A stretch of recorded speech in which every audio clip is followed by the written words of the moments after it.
Genesis 37. Now Jacob dwelt in the land where his father was a stranger, in the land of Canaan. This is the history of Jacob. Joseph, being 17 years old, was feeding the flock with his brothers. And the lad was with the sons of Bilhah and the sons of Zilpah, his father's wives, and Joseph brought a bad report of them to his father. Now Israel loved Joseph more than all his children, because he was the son of his old age. Also he made him a tunic of many colors. But when his brothers saw that their father loved him more than all his brothers, they hated him and could not speak peaceably to him. Now Joseph had a dream, and he told it to his brothers, and they hated him even more. So he said to them, "Please hear this dream which I have dreamed.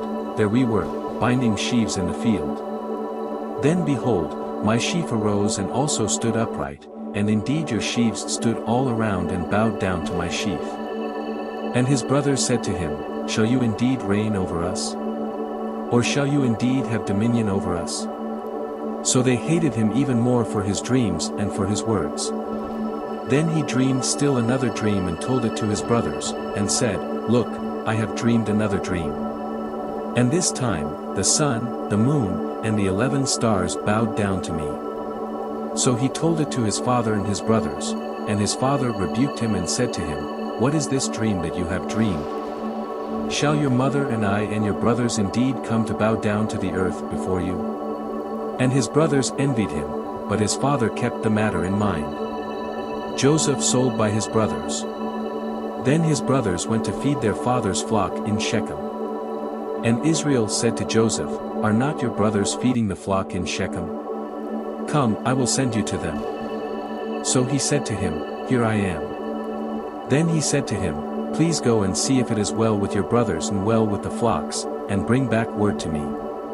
So he sent him out of the valley of Hebron, and he went to Shechem. Now a certain man found him, and there he was, wandering in the field. And the man asked him, saying, "What are you seeking?" So he said, "I am seeking my brothers.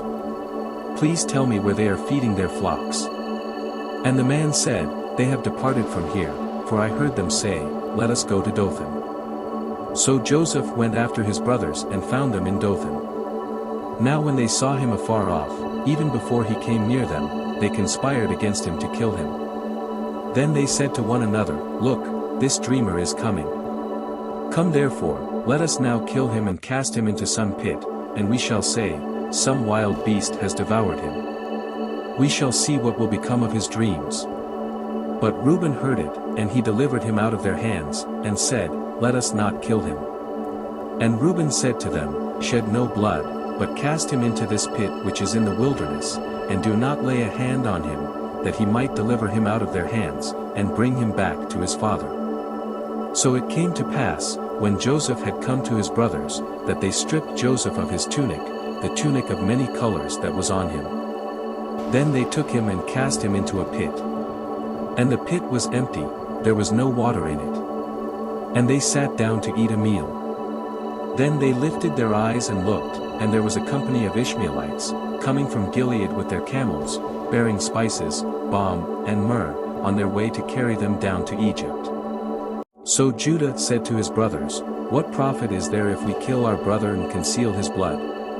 Come and let us sell him to the Ishmaelites, and let not our hand be upon him, for he is our brother and our flesh." And his brothers listened.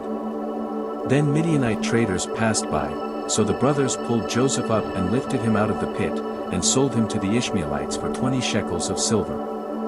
And they took Joseph to Egypt. Then Reuben returned to the pit, and indeed Joseph was not in the pit, and he tore his clothes. And he returned to his brothers and said, "The lad is no more, and I, where shall I go?" So they took Joseph's tunic, killed a kid of the goats, and dipped the tunic in the blood. Then they sent the tunic of many colors, and they brought it to their father and said, "We have found this. Do you know whether it is your son's tunic or not?" And he recognized it and said, "It is my son's tunic. A wild beast has devoured him." Without doubt Joseph is torn to pieces. Then Jacob tore his clothes, put sackcloth on his waist, and mourned for his son many days.